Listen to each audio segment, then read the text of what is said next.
Under communications, there are automated communications, mass email, and then just general communications. From an automated communication standpoint, this is where you'll find all of your communications that go out on a schedule, appointment reminders, medical reminders to let people know that they're coming due for vaccines or diagnostics, things like that. Post-appointment surveys, birthday messages, reminders for parasiticides, invitations for people to sign up for a mobile app, lapsing patient communications to get people reactivated. All of those will be found under automated communications, and all of them are editable. From this page here, what you can do, if desired, is you can rearrange communications to organize them or just to change the order of where they sit in this list of communications. You can edit communications. You can duplicate communications to create new ones. If you're not familiar with how to make edits or updates, do not hesitate to reach out to support@allydvm.com. We will help you with that. You can delete a communication, or you can see all logs, all people who have received this communication, when they received it, whether or not they opened the communication, and what was received. For now, we're going to teach how to make simple edits or make updates to a specific communication. So for example, if we had set up a specific appointment reminder for examinations, anytime a client was going to be seeing Dr. Jason Wernley, we would click the edit icon. We would then be able to see a list of different items. The title of this communication, which is only seen internally, is Appointment Reminder Exam, Dr. Jason Wernley. The trigger here is an appointment date. So in other words, our system will send out the communication based on when the appointment is. Below are a list of filters. In this particular case, an exam reminder will only go out when the appointment type is listed as annual health care, or annual health canine, annual health feline, annual health avian exotic, comprehensive exam, semi-annual canine, semi-annual feline. And you can choose additional items if desired. But this system is flexible enough to allow you to send different communications based on the purpose of the actual appointment. So you could send out theoretically different reminders based on the type, be it surgery, boarding, grooming. You can send them out based on the doctor a person was seeing, based on the species of the pet. You can do whatever you'd like, but the system comes with pre-configured communications to help you with kind of some starter communications. Of course, if you'd like to add some additional communications, you can. Alternatively, you can work with support@allydvm.com, and one of our customer success representatives will help you set up new communications or tweak existing communications. Scrolling down again, you can see filters, in this case, certain appointment types that will trigger the communication, as well as we have listed, do not let this communication go out, or only let this communication go out if the appointment has yet to be confirmed. We can go in and edit the subject line. In this case, it's appointment reminder for Dr. Wernley. You can see the specific type of email going out. The template is a banner-only image. There are some others you can choose from. We can also do custom email designs if desired. If you have something, a very specific design you'd like, again, reach out to support@allydvm.com. For this particular case, we've got banner-only template listed, which means that on the top of an email, you'll be able to choose a banner, add in the body or text, have a signature that you can update, and also you can add an image in the bottom right. So we'll walk through that briefly. Here, the banner image we've chosen is "We're looking forward to seeing you." If you'd like to choose a different image, just click Choose Image, and you can go through and through the image library, choose an image that you maybe like better. If you want to add new images to your image library, go up to Image Library, and then in the image library, you can click Upload, and you can upload new images. From here as well, you can delete images, add new images, and so we've chosen that image. You can now go into the body and make changes to the text.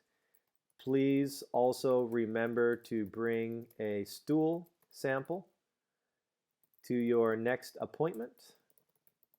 The sample should be less than 24 hours old and the size of a marble. All right, so you can add whatever you'd like. You could potentially say, click here to fill out your form before your appointment. And you can hyperlink icons as well, or words, right? We can click hyperlink to here, click here, and link that to wherever your form is on your web page. So there's a lot that you can do with these communications to make it customized to what you need. Alternatively, with the images, if you need help with certain images and you'd like to add some custom or something special more than what's in your image library, you can always go to pinterest.allydvm.com, and we have paid for a couple hundred images divided into different boards that you can use for your own practice. Just make sure to choose the specific image, email that to support. As you can see with each of the images, there is an AllyDVM watermark over them. We can remove those watermarks and add specific text to them at no charge to the practice. And so you do have a list of images that you can choose from at pinterest.com/AllyDVM. All right, back again to the communications. Scrolling down here. You're right, so you can change the body of the email as well as the signature, whatever you want in the signature section. And then below, if we want to add an image, an appointment for Dr. Wernley, right, this will be the icon or the image that shows up in the bottom right of the email. You can choose additional ones. You can then send yourself a test, add in an email address, send yourself a test, see what it looks like. Choose when the email goes out, how many days before the trigger, and remember in this case, the trigger is the appointment date, right? So the delivery schedule is connected to the trigger. This will go out 3 days before the trigger or the appointment date. So 3 days before and you can choose what time it goes out, 6 p.m. for example. If you want 2 of them to go out, one 3 days before and one a single day before, you can do so. Or we could even have it go out exactly 24 hours before an appointment. And in that case, you can say, please do not send between 9 p.m. and 8 a.m., or you can choose when emails or text messages cannot go out. So the emails are configured above, the text messages below. This is a reminder about your appointment today at a certain date or a certain time. I'm looking forward to seeing you. Dr. Wernley. This goes out 2 hours before, but will never go out between 7 p.m. and 8 a.m. Also, you can send yourself a test and see what it looks like in your mobile device. And of course, with both the emails and the text messages, there are variables that you can insert into the communications. So in this case, dear client full name, that came from this insert variable section on the bottom right, where you've got a list of variables that you can add. Dear client first name. Do not add or do not type in variables. Select them from the insert variable section, please. The same below with the text messaging, you can choose different variables. The character count, where it says 2 characters remaining, that is all about, that is in order to enable this to be within a single text message. It's not a problem if you go over the text message limit. Just know that it'll most likely come in multiple text messages. That's not a problem. If you want to add in multiple text messages, you can. And then you can add in additional delivery methods, which we won't be doing here for an appointment reminder. So again, anytime you make tweaks, make sure you go up and you click Save. It's just so all that remains intact. And then if you ever want to disable a communication, you do so here on top by clicking Disable, Save, and then that communication will be disabled. Again, back to automated communications. You can then again see all of your communications and which ones are disabled, make tweaks, make edits. Again, if you ever have any questions, this is a more complicated part of the system. You have the flexibility of doing whatever you'd like from a content and image standpoint. From a filter standpoint, there are so many different types of messages you can send out. If you ever need help or feel like you don't understand automated communications, please reach out to one of our customer success representatives at support at AllyDVM.com. So that's our automated communications.